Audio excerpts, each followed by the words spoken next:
This might be a weird question, but have you ever felt like people, society, teachers, parents, friends, or whatnot kind of decided for you on how you feel about your period or your relationship with your period? Also, I am doing a giveaway with Thinx on my Instagram. If you are interested, keep on watching. I'm in a stage where I am reflecting and understanding the inner dialogue that has been implemented to me since preteen until now. And of course, I would like to dismantle the inner dialogues and myths in my head that never served me in the first place. So I thought to ask you guys, because I feel like you guys are my friends, have you ever feel like other people dictated your relationship with your period? Because I feel like to a certain extent, that definitely happened to me. In Malaysia, people do believe in ghosts and whatnot. I personally believe in ghosts. And they demonize our menstrual cycles a lot, saying things like, oh, if you don't hand wash your disposable pads, you will have these, dark entities following you around. It may be true, it may not be true, but what happens then, it kind of like made me as a woman feel ashamed of myself, making me feel like what my body is doing is somehow unnatural or disgusting, and it should not feel that way. Now, the narrative in the Western world is probably not going to be exactly the same in the Asian or Southeast Asian world, but I feel like there's some parallel in it. I'm not saying that having your period and period cramps are fun, but I would like us to kind of step back and romanticize our periods instead. And here's how I'm doing it. For me, a couple of days before my period, I get really tired, I get really demotivated. That's when I get a bit more sensitive. And I'm trying to approach this in the most self-care but productive way. Specifically for my period routine, I decided to wake up around 7:30 to 8 a.m. time frame, giving myself more time to rest, especially my body, because God knows we need it.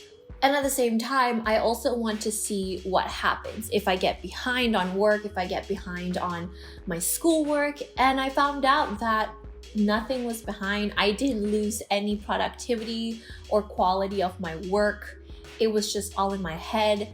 Everything flowed smoothly. And in some weird way, I feel like my relationship with myself kind of got more intimate and kinder, being more intentional with what I prepare myself for breakfast, or even what kind of media I consume or not consume in the morning.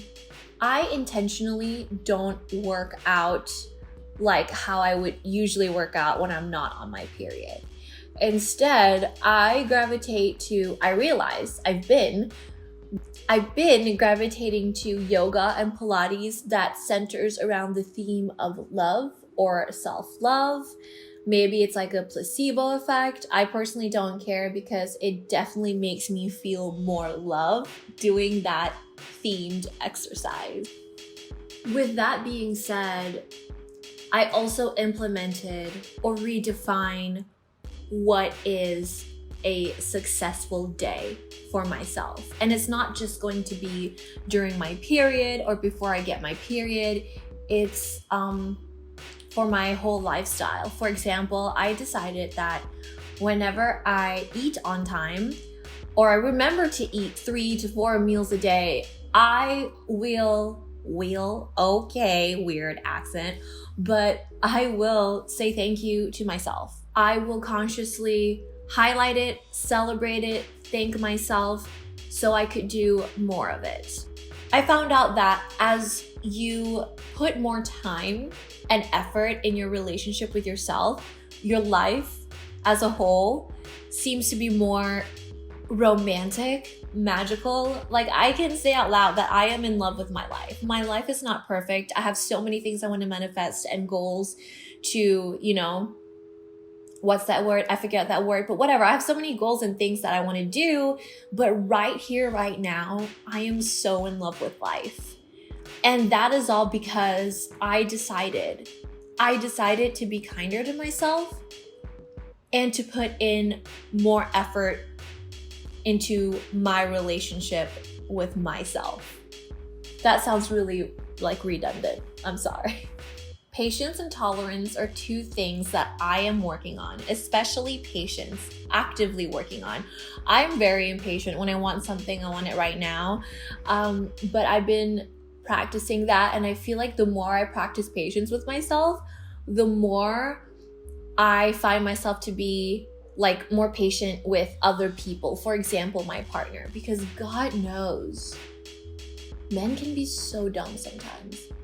And tolerance, because I'm in a space of, you know, advocacy and even activism, sometimes you just don't have the tolerance or patience to talk to people who you know are ignorant. And it's not fair to say everybody who says a certain thing are just ignorant or they're hateful. Sometimes they just don't know.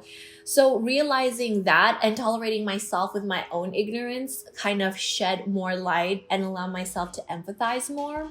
And please be aware, just because I know or you know how to tolerate with people, it doesn't mean that you don't have the awareness to draw the line or know where the line is.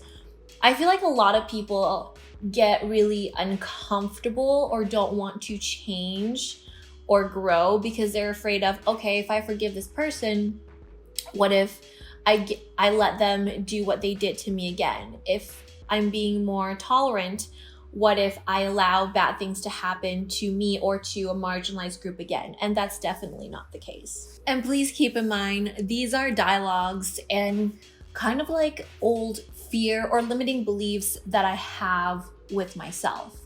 So spending quality time to really understand where I'm coming from without judgment has definitely benefited me a lot. Honestly though, new mindset, new me. That's literally it.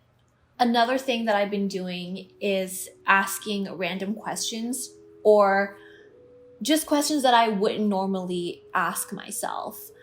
I did that by buying the We're Not Really Strangers card game. And so far, I use the little cards as kind of like a journal prompts. And sometimes I even use it as if it's a tarot card. And whatever card that flips out is a question that I need to address to myself.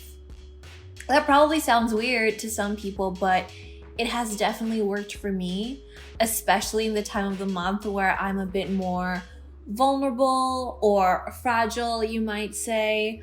But that has worked, and that's why I want to have this kind of conversation with you guys on how you've been feeling, or what do you think about your relationship with your period and your relationship with yourself during your period. How have you worked through it, or what do you feel like do you see it, like do you realize if there's any pattern or routine that you tend to do when you're on your period? What's working for you and what doesn't work for you, if that makes any sense. If you stayed this long, thank you so much. I really appreciate you. Now let's talk about the giveaway. This will be an Instagram giveaway, meaning that you will have to follow my Instagram, like the post, and all of the details for how to win the giveaway will be in the post. And the post will look like this over here. There will be 2 winners, and each of the winner will win 2 period underwear from Thinx. And this is specifically for residents, people who live in the US and in Canada. And if you want some extra bonus points, subscribe to my channel and leave a comment down below telling me that you entered the giveaway so I can just add your name to this whole giveaway system. All right, I'll see you guys next week. Don't forget to be a better human. Take care.